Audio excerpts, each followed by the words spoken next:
so you're into philosophy. Well, my husband Yes. is the one that was in the philosophy. Mm-hmm. I'm more of the every person. He bounced stuff off of me, you know, and a lot of times I disagreed with him. Yeah.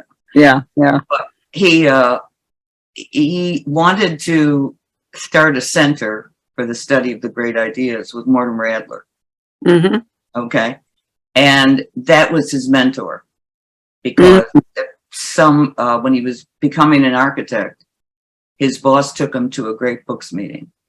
Oh. And that's when he was like bowled away by what he didn't know, because he had gone to Lane Tech, which is a school, you know, a technical school. So that's how he started out. So he had never read these things. Meanwhile, at the same earlier, I'm going to public school. And then my father says, you're going to Catholic school. I said, well, what if I don't want to? He said, oh, you'll be glad that you went. Someday you'll thank me. I took a deep breath and said, yeah, right. So I had that background, but he never had that. And he was 9 years older. So he was blown away. The Bible, when he read that, and the way you could look at things and all these ideas that he had never really thought about. And he wanted to know who started it. And it was Mortimer Adler. So it just so happened that Mortimer Adler lived 2 blocks south of us in Chicago on the same street. Oh, wow. Yeah. And so Adler, I could call him Mortimer Adler. Maybe that's nicer than Adler, but I'm so used to doing that. This is the only website that he sanctioned. And so they're both on the front cover, CEO kind of and president. And they had tons of meetings. He picked him up every morning and took him home at night, because he was older. He was like in his 80s. Or maybe he was just 80. And they had nothing but talks. I was privileged to go to some luncheons because Dr. Adler really had a penchant for the fine food, fine everything. So he was great to be around. And he was a curmudgeon, and, you know, he didn't have a lot of patience. But I thought he was charming, because that was really him. And he only got impatient when somebody really did something stupid. But that was my husband too. So the two of them got along just fine. And they started the greatideas.org. And Sebastian was helping me fix it, bring it more up to date. And he had someone also help him. And then he started working on it. I mean, it's a lot of work to do a really great website where it's easy to maneuver and user-friendly. So my husband put together a store of all the goodies that Dr. Adler had done, and of which we have control over. And that's with Encyclopedia Britannica on a lot of it. But some things are strictly ours, that were tapes that Dr. Adler had made when he had the Institute for Philosophical Research in California. And we got 22 of those. So no matter how old they are, they're black and white.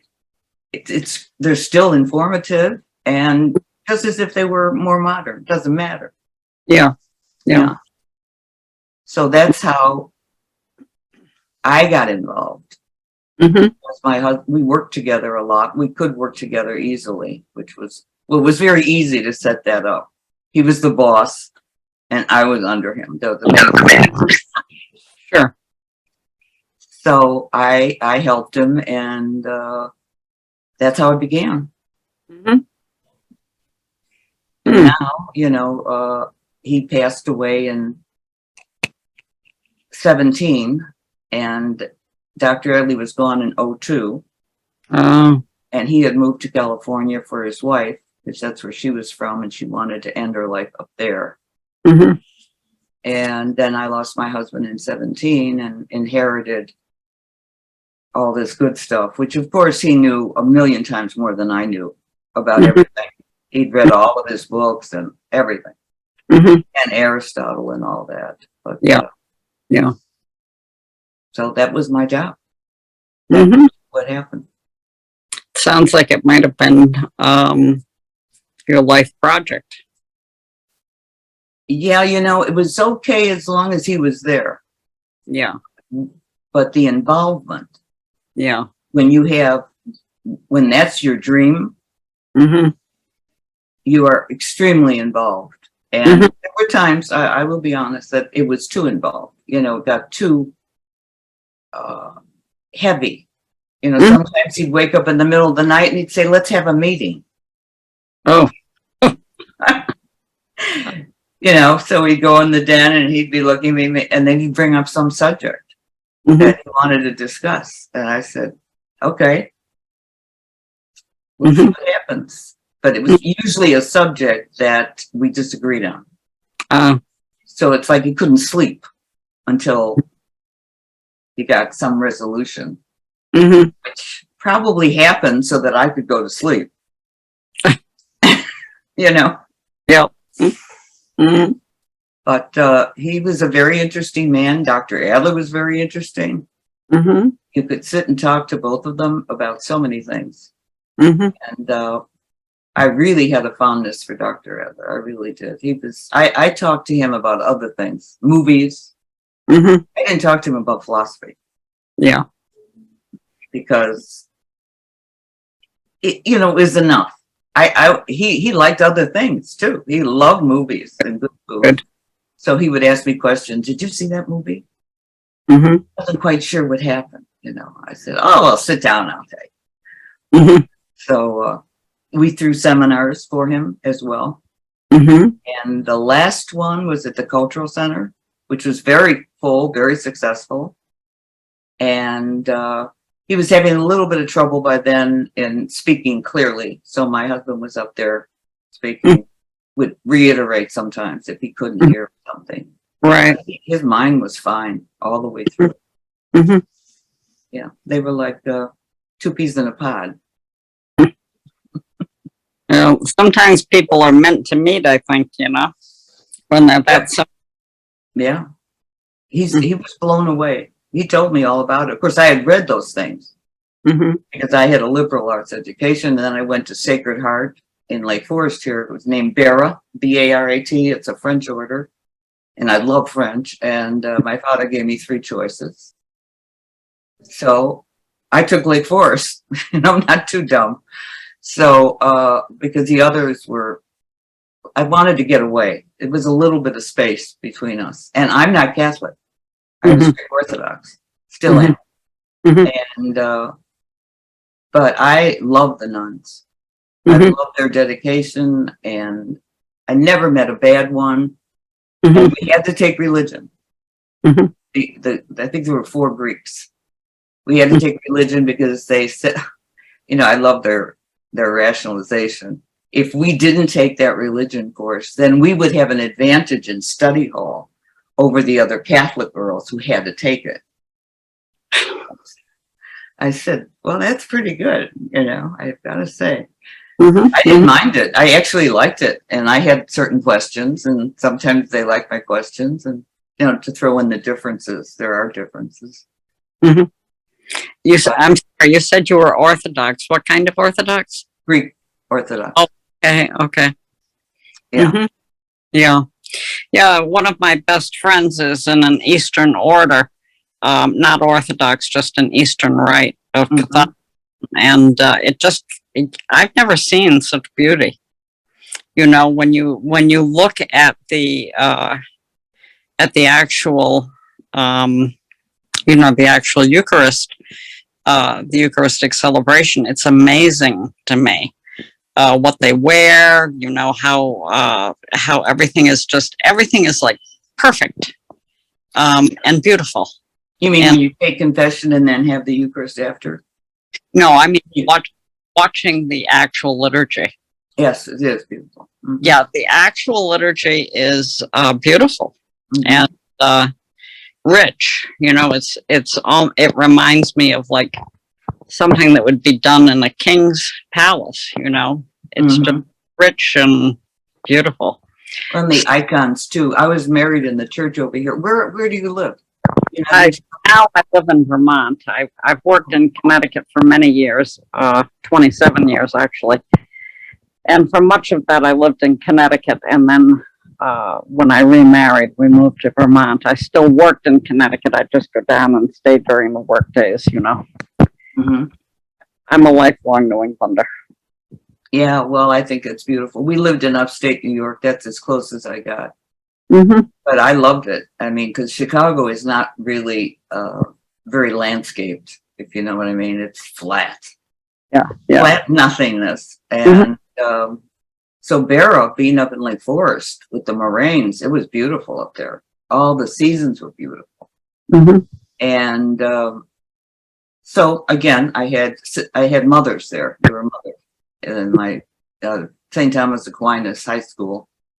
These are all big names, you know. I didn't even realize it. You know, they were sisters, and I really loved the religion class because then I could see the differences and question. Of course, some of the nuns weren't thrilled with my questions when I said, "I don't think that's fair," and she told me to sit down. She used my Greek name, my maiden name. She'd say, "Spiridakis, sit down." That was the end of that whole mortal sin venture. Yeah. But she didn't do it in an ugly way. She was, I knew the answer when she said that. She wanted to hear about that one. You know, it was like if I lived a great life, good life, and I committed a mortal sin of some kind, and I got hit by a bus. I said, well, why would I go to hell? I should go to heaven. I mean, I should go to heaven. I mean, it's not fair. And that's what she told me to sit down. I want them to fix that, you know. And we don't have a purgatory either. So. Yeah, So. purgatory's a good place. Purgatory's a good place. If you go there, you know you're going to eventually make it to heaven. Yeah, exactly. Yeah, they don't really, it's really based on old Jewish law. And so if it comes out of the Bible, if there's no purgatory mentioned, there isn't going to be one. So you're either up or down.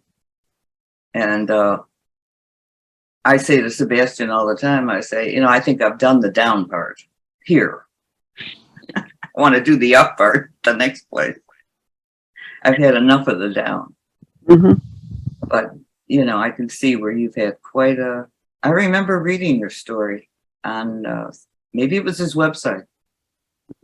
Maybe when he published it, because I never forgot that first statement you made about aborting. Yeah. You know, it takes all kinds, let me tell you. It does. It does. It's interesting because I think when I look back on my life, the first, I don't know, the first 2 to 2.5 decades were really bad. I not only had forgotten where I buried my parents, which I know sounds unbelievable, but at one point I realized I hadn't thought of them for some time. And I added the years together. It was something like 30. I mean, I had not had, it's like they did not, it's like they'd never existed. And I don't know, there must be some psychological term for that. But it's like, it was just like, I cannot burden the rest of my life with these people. Sure. And it took an awful, awful long time to get to the point where I could look at what they had done or what she specifically had done and tried to understand it. And also tried to forgive her for it. But, you know, my father was a far cry from innocent because he had many, many women on the side. And I think that she just did not want to have a child by that man. Oh, you know? Yeah. But they stayed married or they divorced? No, they stayed married. She died first and then he died within almost, it was like 2 weeks apart from each other, which amazed me, as if they had acted for each other. It was, you know, in many ways it was sad. They wasted their lives. They never should have married. They wasted their, and they damaged my life. physically, Were you emotionally. the only one they had? As far as I know, Oh, I'm such a philanderer that I spent a lot of time once people had the DNA thing. I mean, when I was young, DNA was just, I think they were starting to realize there was such a thing. But I tried very hard to find anyone who would have been related because it seems unlikely to me that I was the only pregnancy between my mother and father and mm. any other children. So I looked hard. That sounds reasonable. Yeah. I looked hard. Um, I even went back to the hospital I was born in, and I talked to someone in the medical records, and he looked and he could not find anyone else. But I don't believe there was never anyone else. Well, she never wanted to get pregnant again. I don't think she ever wanted to get pregnant before or after me. Oh, so that's why he was maybe out. My husband didn't have a good relation either with his father. Yeah. And he brought the curtain down. Mhm. And I mean, he brought the curtain down. I mean, I've never been that angry. If I don't like somebody, I stay away from them. Yeah.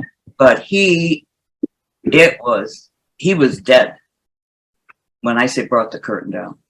Yeah. He did not think about him. And years later, when his brother called and said he's dying, do you want to talk to him? The older son had made up, and he didn't have as much to make up anyway. He was more spoiled. And my husband got off the phone and he said, "What do you think?" I said, "Well, I can't tell you what to do with your father, but I will say that if whatever you do, if you're going to have guilt afterwards and it's going to ruin your life, no, then don't, then talk to him. But if you can do it and put it behind you, then don't, because that opens a whole can of worms, again." And he had enough punishment. It wasn't as like yours, but it was enough. Yeah, it's interesting to see what happens when parents are not good. I mean, you hear about people complaining as their parents are strict or they weren't strict enough, so the kids made some mistakes. That's very different from living in a situation that is loveless. Yeah, that's terrible. It's yeah. So, and I don't think many people realize that such a thing can exist, and it does. So what can you do? Were there neighbors that liked your mother that could have, given you some solace? No. She had friends that she'd have over to the house, but I was separate from that. She'd just give me a lot of toys and tell me to go play, and so I did.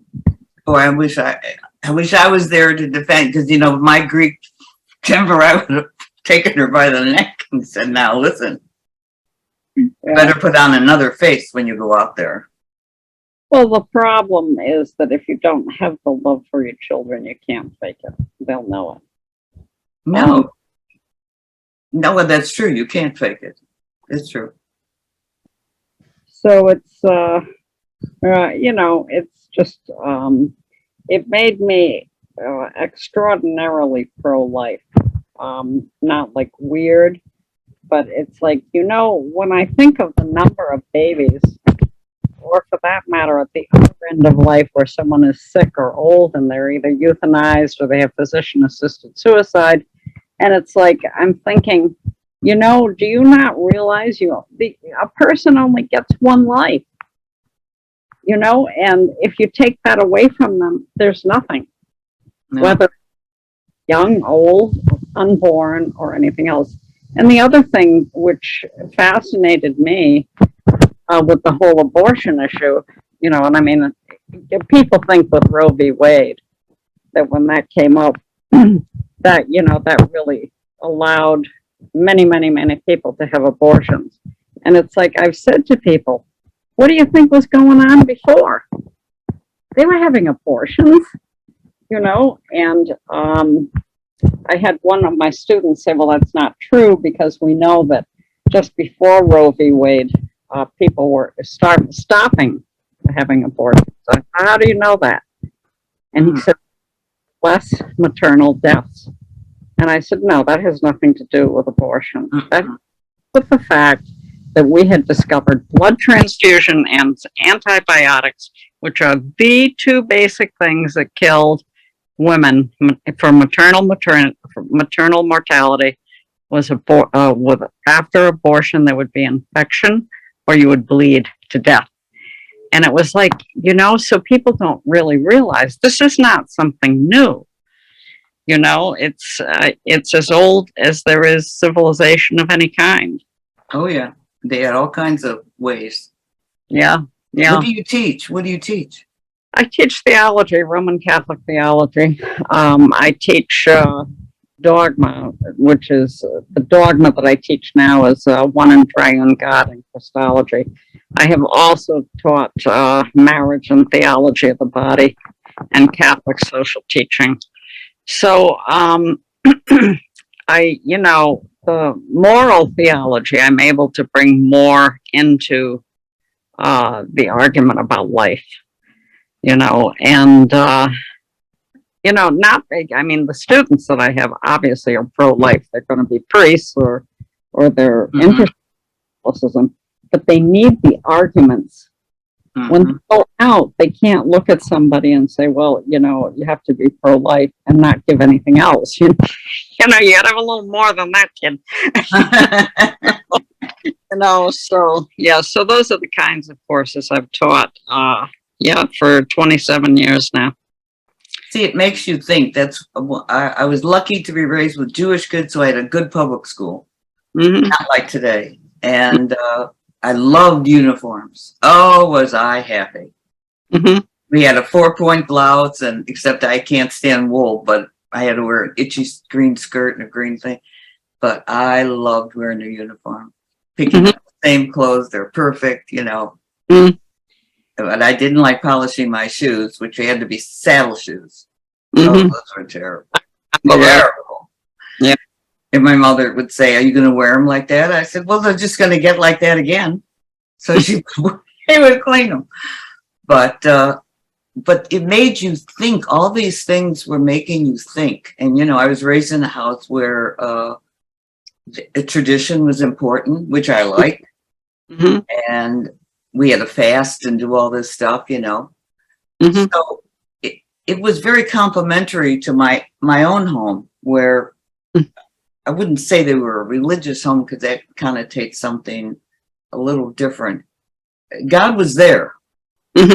My father had his way of talking about him, and my mother had her way, which was much more strict. And but then when I got into the Catholic schools, all these subjects were so eye-opening. It's such a different look at things. And yeah, if you don't have that, I can't imagine being alive and not having an idea to think about or weigh. And my parents were a bit, not with the girls, but with the brother, lenient. It was okay for him to, you know, do whatever. Yeah. And they probably didn't even ask him where he was going. So one day I thought to myself, every time I go out, there's a big to-do about it. Meeting a girlfriend. So I decided to do it leave when my brother left. So I could get out of the house at the same time. We're going together. Oh, okay. Yeah, it was, they were very strict, but you know, I'm not sorry about it. A lot of kids today don't have anything to look forward to. They're already doing it in high school. I couldn't date till I was 21. And my father said, date? What's dating? You know, he came from the old country. My mother was born here. What's dating? I said, don't be silly. What's dating?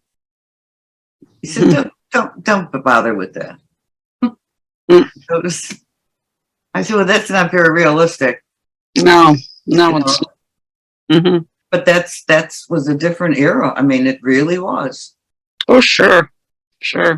and the music was better. And you know, I hate to say it, but they're not going to get as rich as we were in terms of what's possible in our lives. Yeah. Mm-hmm. And that's why you had to put that away. That prior time, you had to, I don't know what you want to call it, bury it or just get rid of it. Like my husband brought the thing down. The wall went up and that was it. And he never tried again. I said, wouldn't you maybe? No. Because I could never forget it. If I forgive him, I could never forget and forgive. Forget and forgive. So if I held on to the lack of forgetting, it would always be on me. You have to wipe it all out. Yeah. He said, I'm not going to do that. I'm just going to walk away from it. So, and his mother left when he was 3 or 4. Oh, yeah. Yeah. She thought his father was cruel. And she tried to take them with her to Florida. That's where her parents were. Why she didn't try to get a lawyer, I don't know. But she was an artist and they had money. Stopping that. She was an only child. And he stopped her at the door and said, they're not taking the boys. And once she left the state, of course, he could get her on abandonment. I always felt terrible for him and his brother. I mean, how can you leave your children? I don't know. Yeah, I don't either. What? I don't either. I don't know how you do that. My mother heard the story and I said, well, she was afraid of him. And my mother looked at me because she wasn't a big talker. She looked at me and she said, I'm going to say it again to you. How do you leave your children? You? And I said, no. I'd fight for them, yeah. Yeah. But so he grew up with grandparents, which a lot of people did. They grew up with their grandparents. That's true. They still do. Did you have grandparents? Oh, yeah. Yeah. Yeah. My mother's mother died when I was only 2 or 3. So I don't remember her. I have pictures of her. And her father lived with us. But part of the abortion story is that he was the person, my grandfather, who I really had loved. He was the person who had gone to the drugstore. He was friends with the druggist, and he's the one who brought back the chemical. No. She told you that too? Yeah, there's no other way I could have found that out. But it's like, so that ended that relationship. Oh, of course. Yeah. You know, there's a cruelty. You're not depressing me at all. I was a psych major.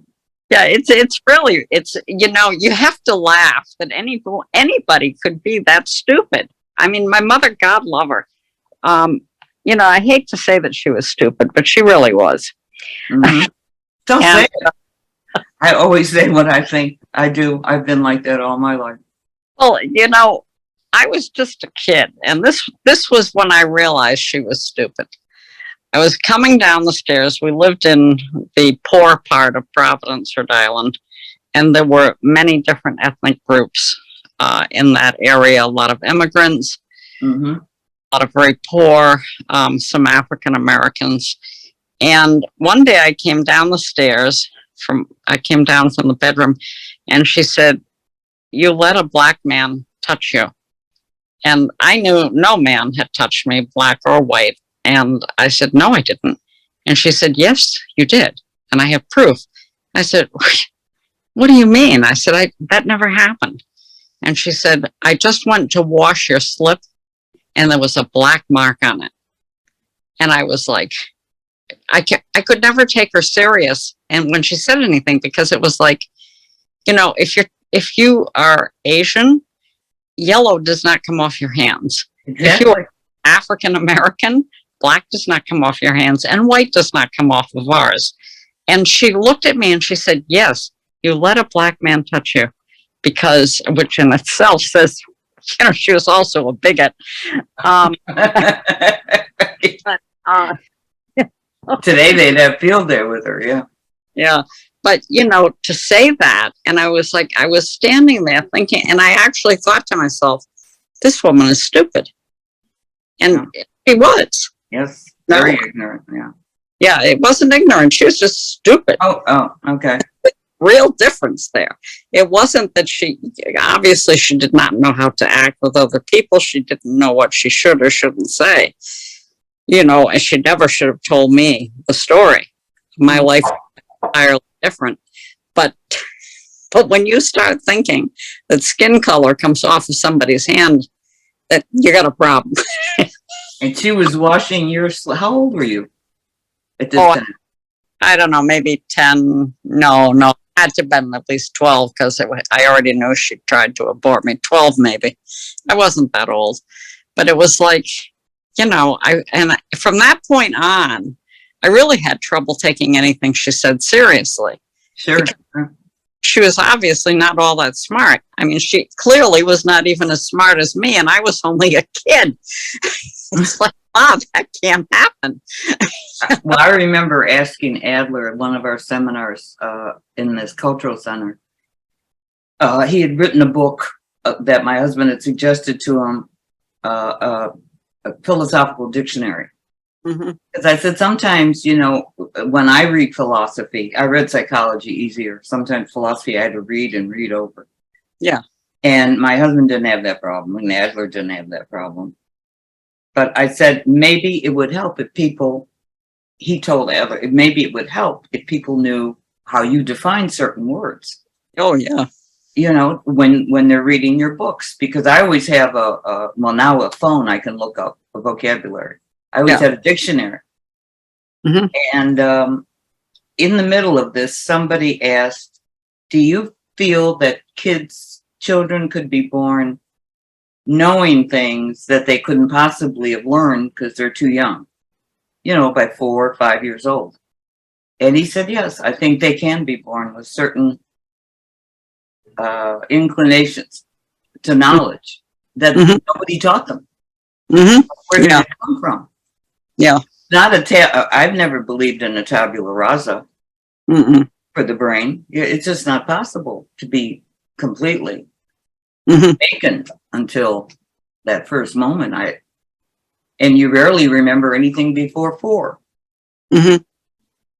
So I was glad to see that, because I think there are people that have awareness of things that others, they don't have it.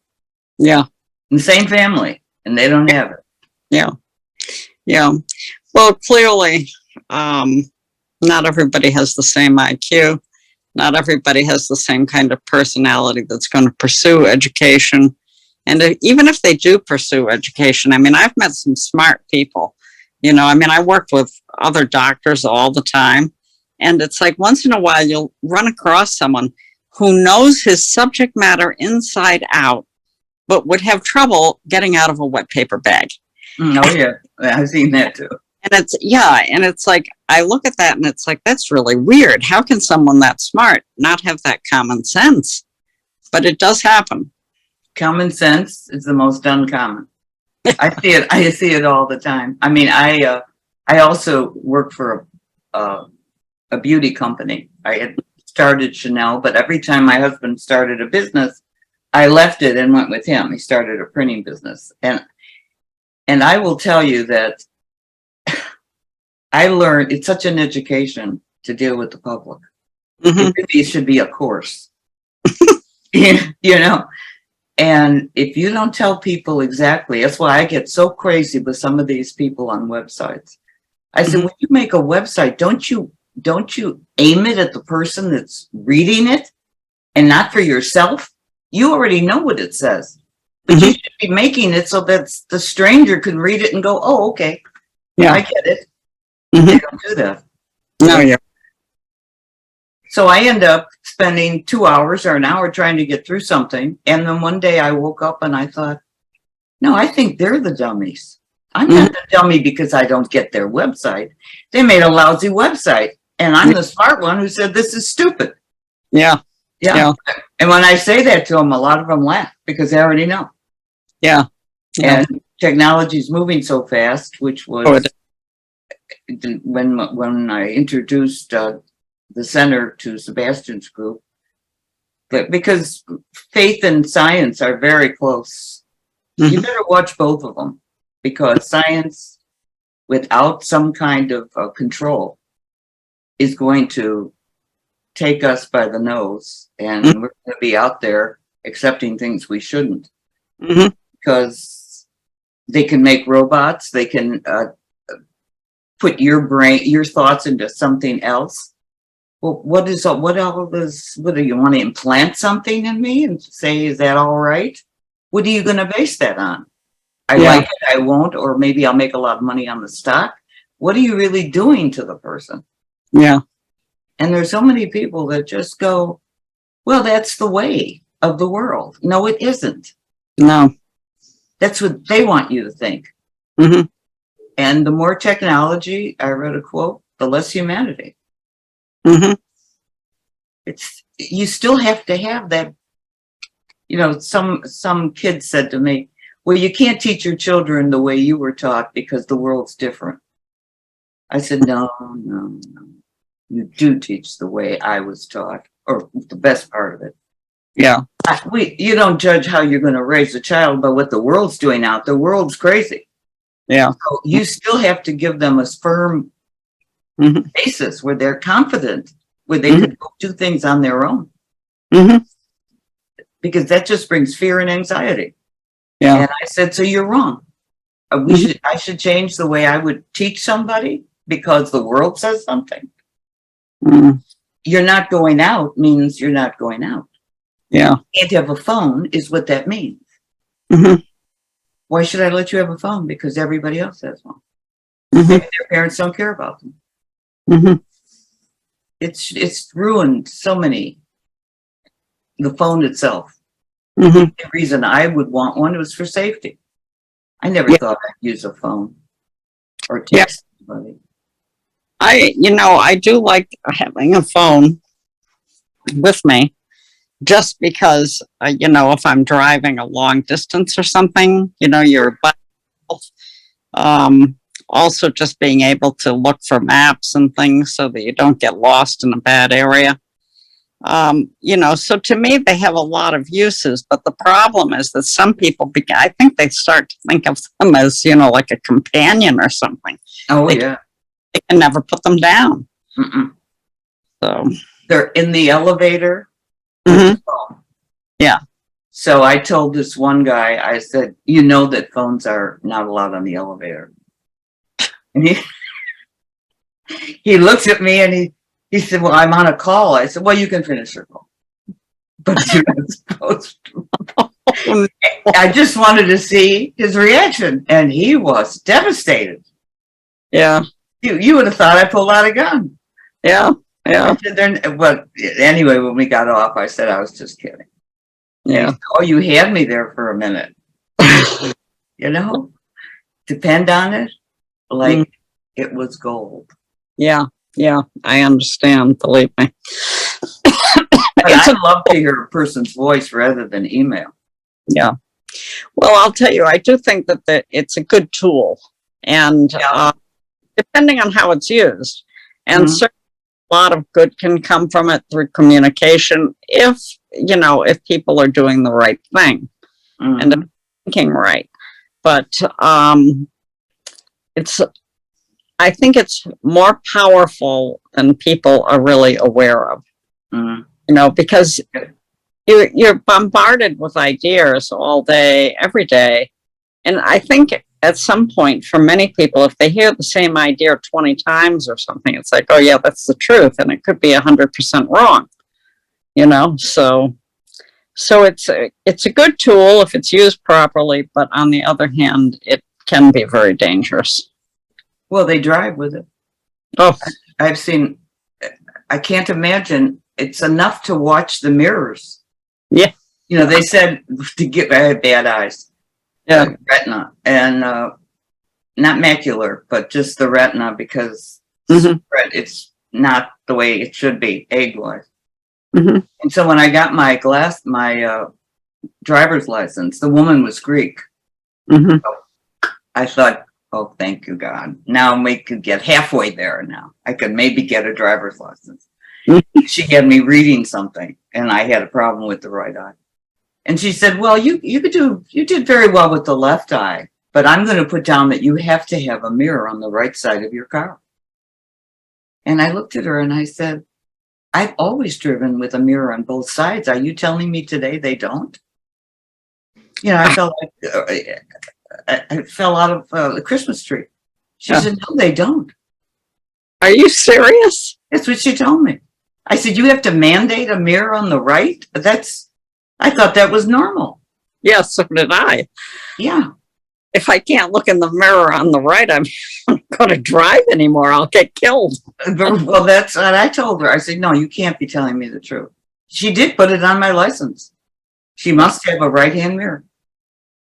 Wow. And, you know, there are times when I really do feel I fell off a Christmas tree. That maybe, did I live then? You know, because there's so many different, the language is different. Mm-hmm. They want you to pick up a different language. Why don't you just say, instead of clicking, I said, you want me to hit, I use the word hit. Mm-hmm. And it's click. Well, so what? Means the same thing. Why can't I say I hit it?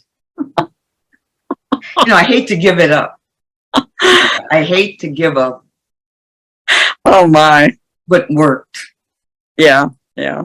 And the other thing is, I don't know how your students learn, but do they use the computer to read as opposed to a book? A lot of people do. Some of the books I use, you can't get on the computer. So in that case, I have to read the book. But yeah, a lot of them do use the reader on the computer. Mm. You know, I've never thought of that as being particularly a great idea. If I can't find a book somewhere else, I'll do that. But I don't know, there's something about having the book in your hands and the smell, and just turning the pages, that fact. You know, I prefer that to looking at something on the computer. Yeah. And you can, oh, absolutely. I can't read anything. In fact, when we make journals every week. Mm-hmm. Sometimes more than one of what Adler's written. Mostly it's what Adler's written. Mm-hmm. But there were certain philosophers that he liked. Of course, he loved Aristotle and did become a Catholic at the end of his life, which he had been Episcopalian before, and he was Jewish by birth. Mm-hmm. But where was I going with that? Oh, all of a sudden I forgot where I was going with I can't read something sitting. No, I do the journals, but I print them out. Mm-hmm. I want to take them to where I can have a pen in my hand.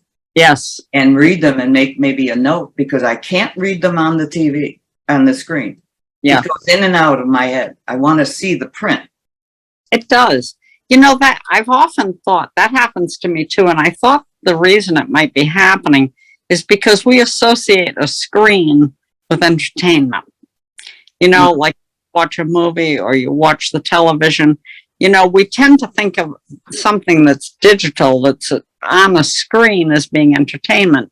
So I think it's harder for us for some reason, just my imagination here or my thought, but I think it's harder for us to retain anything we read because it's in a different mode of delivery. I never thought of that. Yeah. It is a much more casual kind of thing. And plus, I don't like sitting in a chair. When I want to read, I want my back comfortable. I always have a pen, and I have the phone there for looking up words I don't know. But I can relax, and I have to have a pen. Yeah. I always have a pencil with me. For some reason, I prefer the mechanical pencils instead of pens or regular pencils. God only knows why I don't. Well, you have a right. That's a God-given right. Something weird must have happened to me when I was young. But anyway, so I like the mechanical pencils. And I'll tell you, I'll actually get mad at my husband if I say, can you hand me a pencil? And he hands me a regular lead pencil. Oh, no. We don't do that here. Yeah. I'll tell you, you know, you have such a great smile. I mean, when I look at you, I think all that you've been through, And you're so, it's so easy to congenial, Thank you. and your smile is very good. It's happy. It's, I'm at peace. yeah, you are. I have been for a while. Took a long time to get there. But I am at peace. I'm very happily married. Have a, you know, his family is large. If you count in from my deceased husband and from my husband now, between the three of us, we have 37 descendants. If you count in all the spouses, you know, Wow. and very happy with the family. I'm very happy with my religion. You know, and I'm making a shift now from one job to another that will enable me to do some other things that I've always wanted to do and just couldn't because of time constraints, or you know how it is when you're trying to get ahead in the rat race. And that's all behind me now. So I'm really at peace and happy. I think also that Sebastian helped me enormously because of the book. I needed to get that out. Mm-hmm. All of that information that just kind of rattled around in my brain for, I don't know, 50 years. And letting that go was just wonderful. And that I actually, when I wrote the book, I wrote it because I really had this very strong feeling that maybe some young pregnant girl would just happen to across it and read it and maybe save a baby's life. And, you know, it's like, you know, who knows if that'll ever happen, or it could happen even after I'm dead. The book will still be here. But I needed to tell that story because I think that people today, even though Roe v. Wade has been overturned in quotation marks, you know, even though that's happened, people still have access to abortion, and to think they don't is silly. And, you know, this isn't going to stop murdering young babies. But I just felt like maybe that story would make people realize. And the other thing, you know, when you look at, like, I used to do genealogy. You start. That sounds good. Yeah, you do two people, and the next thing you know, you get a couple of thousand, a few generations down. But you know what? If one of those two people was aborted, no one follows them because there isn't two. And that just struck me. You know, I mean, the world I don't know how long the world will last, but, you know, can you imagine somebody's aborted and, you know, maybe 500, 600 people never get to live that would have if that abortion had not occurred. Sure. So to me, it's literally deadly serious. It would have been deadly serious for me, but you know, it was really a driving force, and Sebastian did publish it. People have read it. Hopefully, someone. I'm going to get it because I want to read it. It doesn't matter the particulars; it's the struggle. Yeah. Yeah, you know, the only reason that I'm here, because she did get the medicine, she started to drink it. It started to work. And when she told me, you know, I was sitting in the kitchen chair with my back against the window. It was in the summer at night. And I remember watching the cat walk by.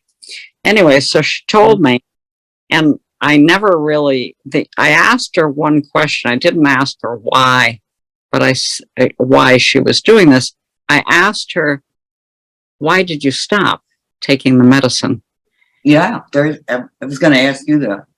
And she told me it was because she was afraid she would die. Yeah, well, that's perfect. Narcissistic, perfect. Yeah, I mean, I was sitting there thinking, wow, you're stupid. You just told the person that you were going to kill that you didn't want to kill yourself because you're valuable, but mine isn't. needless to say, that was pretty much the end of the party for the two of us. But how old were you then when you Uh, talked to her or she talked? I was 11, told me. 11? Boy, And she lived until I was 35. She died when I was 35. They both my parents died when I was 35. But needless to say, things were never the same. well, no. Why not just be quiet? You know, is that something you want to Well, spread? yeah, but I mean, that's when somebody tells you a story like that, the reaction has to be, why would you say this to me? Exactly. You know, it still amazes me that she was actually that stupid. Yeah. I mean, in some way, I think she thought that was going to draw us close or something. Really? Yeah, I think So that. cruel. It's so cruel. If Yeah, she had said, I stopped because I realized I didn't want to do this, but I stopped because I might die, it's not exactly, you know what I mean? you gotta laugh. What? I mean, well, you laugh. It's very important to laugh. I love laughing. can you imagine if this was like on a TV show? Nobody would believe that. Nobody would believe it. No. I could you see what actors we could have play that scene, right? Was she a pretty woman? No, she had been a model when she was young, and I assume at that point she was pretty, but she drank a lot.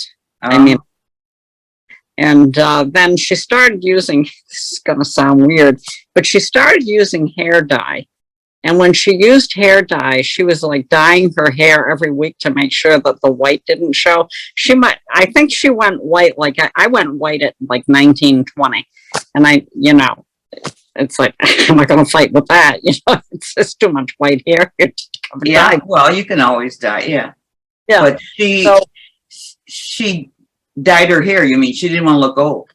Right. She dyed her hair so often that she basically went bald. Oh, she didn't know how to do anything right, did she? You know, too bad she didn't realize that you were smart. Oh no, it was really, yeah. You know, you have to laugh at things like this, so you go out of your mind. Sure, I laugh all the time. I laugh at what I do. I mean, when I pulled that thing in the elevator with that guy, I was actually laughing. I was making myself laugh. That I didn't do it to make him laugh. I was actually having fun, thinking I'll do it this way. You know, I'll see how mad he gets. Yeah. But people always fall for it. Yeah. Hey, oh, you can't take that. No.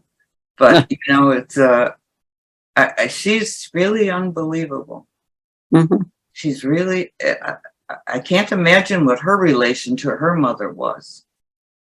I don't know. I can't imagine. Yeah. My mother was raised by, her mother died in childbirth. One baby died. This is way back, 1919, I think.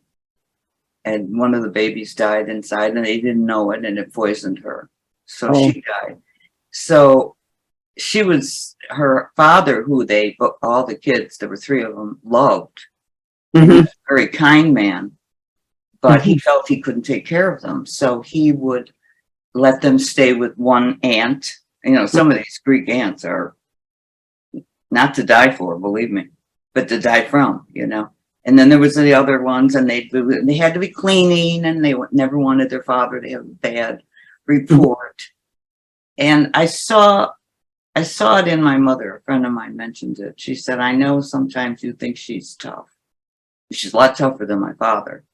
Mm-hmm. But she said, you know, she never had a mother. Mm-hmm. She doesn't know how to be soft, because the ones that were raising her, and I knew them, were not, especially one. She was very cruel. Very, very cruel. Yeah. So, you know, it's, when she said that to me, I became more understanding. It helped me that she said, wait a minute. We thought about where she came from. And my father was the opposite. He wasn't the disciplinarian. But actually, it was better in her hands because she was serious. Yeah. he just was like, I don't want to do anything now. You know, what is she doing? He asked my mother, me, standing facing the window. Mm-hmm. I had done something. I have no memory of anything bad I ever did. Yeah. I don't have any memory. Yeah. And my father said, what is she doing here? I'm trying to work. Mm-hmm. And well, she did this or that. And my father said, well, I think her time's up because I cannot work with her standing there looking out the window being punished. So Mm-hmm. I got out of it. Mm-hmm. That's how he was. Don't put these things on me. I don't want to deal with them. Yeah. And you know, I don't know if you can, but I cannot remember one bad thing I ever did. I don't know if it just, I put it out of my mind. I can't imagine. Mm-hmm. To get, a crack or a slap, Yeah. But, I know. Well, I guess. You have very nice features too. Oh, you do. Thank you. I've got these horrible lines here and here. I have the howdy doody look. Well, you just get concealer and put that over there. Concealer. Okay. Yeah, I'm always doing something, I always have to. I had a lady the other day and she looked very nice. She was 71. Mm-hmm. I said, no, you didn't line your eyes. Why? That would make them look smaller. I said, no. Come and sit down. Yeah. Come into my cave. And she said, well, you're right. Mm-hmm. And I said, and your lipstick's kind of dull. Because I do talk pretty much what I think. Mm-hmm. You think it's dull? I said, well, it's not making a statement. Mm-hmm. Yeah. I gave her this gorgeous red. And she left as happy as a lark in coming back for skin. Mm-hmm. You probably use creams and things, or a little bit, no? But you know what a concealer is. Like erase. Yeah. Just put that right there. Mm. Lighten it up and you can't see that. And then if Sebastian could light you properly, and me, you know how many times I've gone bananas. Mm-hmm. I said, why did they ever invent this? Women were going to see plastic surgeons when they first got on it. Mm-hmm. Because they looked horrible. Yeah. And they did look horrible. Mm-hmm. And other things, and all that, FaceTime, they look better. Mm-hmm. So who would buy this? Fix your camera. Yeah, I made him a little sick at the beginning. Yeah, I said, no. I that's not me. My biggest thing was, that's not my nose. Mm-hmm. You gotta fix it. But these cameras, they're not the same. Yeah, that's true. Phone cameras, forget it. Yeah, that's true. But I got my first gray hair in second grade, just to make you feel better. Yeah, actually, I was never really concerned about the hair. It's really more, my hair, I think, is more white than gray. I do have some gray. Yeah, it's more white. Yeah. I started when I was about 19 or 20, not 1920 the year. And, I did dye it for a while and I thought, oh, this is just, it's crazy because you always have this little shadow of white here and, nobody's going to be fooled by that. So I just stopped. It's a lot of work if you were doing the dyeing. Mm-hmm. Mm-hmm. Yeah. So I just let it grow. And my feeling is if people don't like the white hair, nothing I can do about it. Yeah, go, then don't talk to me. Mm-hmm. Mm-hmm. I'm like that too. I don't care. If I'm happy, then they should be happy. Mm-hmm. But, when you're in that business, you can't help but want to show people a better way. Mm-hmm. Look, you just can't help it. Well, there's a difference between putting on makeup and dyeing your hair. There's a big difference. Well, that's true. Yeah. Now, my cousin has to have hers done every 6 weeks. Mm-hmm. It's expensive, and I don't like the color. It's very dark, and when you get older, it doesn't look. As the tailor, it doesn't look good. Yeah. Didn't even look good on her. Mm-hmm. You know what I mean? The dark against the dark. Yeah, I agree. Anyway. Yeah.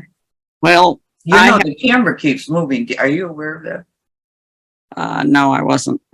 Okay, well, it's fine. I mean, pretty much it stays straight, but every once in a while, he can probably fix it. Okay. What is that? Okay. Mhm. I And, was thinking about I have to get going. oh, okay. So, I really enjoyed talking to you. Me too. Me too. And you know, I wasn't like prepared, and he said, "No, you'll like it." So I said, "Okay." Yeah. Yeah. I run all my interviews as a conversation. I can't think of anything worse than sitting there with a list of questions and saying, "What did you mean by?" Or, oh, yeah. Yes. Well, that's what I was afraid of. And then he told me she likes to do them this way. I said, "Oh, well, that's better." Yeah. Better. Yeah. Well, it's much more natural. And I think that it's also much more fun. I mean, Yes. you barely see people laugh during an interview where they're asking questions, but we've been laughing plenty. Yeah. Well, if I don't think I'd be here if I wasn't able to laugh. Yeah. My father had a great sense of humor. I thank God we inherited that. All of us, my brother and sister. Good. We'd be in funny situations, and I'd look at her and say, "Well, we got what we wanted, didn't we?" And then she'd start laughing. No matter how bad we got it. Yeah. I totally agree with you. I love people that laugh. It's so boring when. But I'm going to get the book. I'm going to talk to him because I do want to see what you went through. I wanted to ask you one thing though. When you went to write this, did you have a lot of anxiety bringing up these thoughts that you had maybe put back? No. I had thought for years about what I wanted to write, not like on a daily basis or a weekly basis, but in my mind, I knew the order in which I wanted to address things, and exactly how much I would reveal about negative situations. So it wasn't that I was thinking about it constantly, but it was something. It's like, if somebody says, "Oh, gee, I want to go to Rome before I die," and every once in a while that thought will go through their mind. Although that's much more positive than my thoughts, But I was like, "Oh, I've got to remember to say this. I've got to remember." I had an abusive uncle. It was actually my mother's uncle. I had a really rotten life. Really was heavy. It was rotten, but I came out okay. And look what you have now is the antithesis. Yeah. Yes. And so when I look back and I see that, it's like, well, I had a really rotten youth, but youth only, maybe 20 years or so, and then it's over. You're going to spend 52 years letting that destroy? No. Imagine how miserable they all were, though. Yeah. I had a therapist that said to me once, "Misery does not love company. He loves miserable company." Yeah. That's true. And I said, "That's true, yeah." Yeah. Well, my mother did teach me things. I mean, I would watch her. She had an uncle that would come to the house every day, and he had cancer. And she always was like, "Oh, I'm so glad to see you. I miss you." He'd walk down the street. He lived up on maybe 10 houses away. And then he'd leave and she'd complain about him for an hour. And I thought, you're not honest. No. Here's a man who's coming to see his niece, thinking she's glad to see him every day, and she hates seeing him every day. So, I mean, I learned a lot of what not to do. Exactly. So. Exactly. Yeah. My husband used to say, "I don't know how you know what you know because, you were kept so strict." I said, "Well, there's no harm in observing. I don't have to stick my finger in a light socket to know." That's And I said, I watched my other girlfriends who I had one idea about, and then they told me what really was happening, and my mouth would drop, and then I would start talking to them, and I'd see the consequences of some of this. Yeah. That's how I learned. Yeah. Not by doing it. you know, it's pretty dumb to do that. I mean, I didn't have to tell me, don't stick it in there, you know. Yeah. Yeah. But, and then you became very wise, actually, Well, whether you realize it or not. I don't know if I'd call myself wise, but I'm certainly street savvy. Well, yeah. Well, that's a form. Theologians go around saying, well, I'm street savvy. Yeah. Or, Whatever you've done with the street savvy or whatever, you're very aware. And, you know, you have to learn and then have knowledge and then understanding. And then you get to wisdom. Well, you've had all of that. yeah, I guess. 1, 2, 3. Well, it didn't happen 1, 2, 3, but No, it didn't. you ended up with it. Yeah. Yeah. See? I do. Okay. Okay, well, I want to thank you for this interview. I had a great time. Oh, great. I did too. And Yeah. here I was wondering, you know, how am I going to do this off the cuff? And he said, don't worry about it. Off the cuff is always better than scripted. Yes. Yes. Okay, so Elaine, I have really enjoyed. Me too. Thank you very much. It's been Yeah. a pleasure. Thank you. Bye-bye.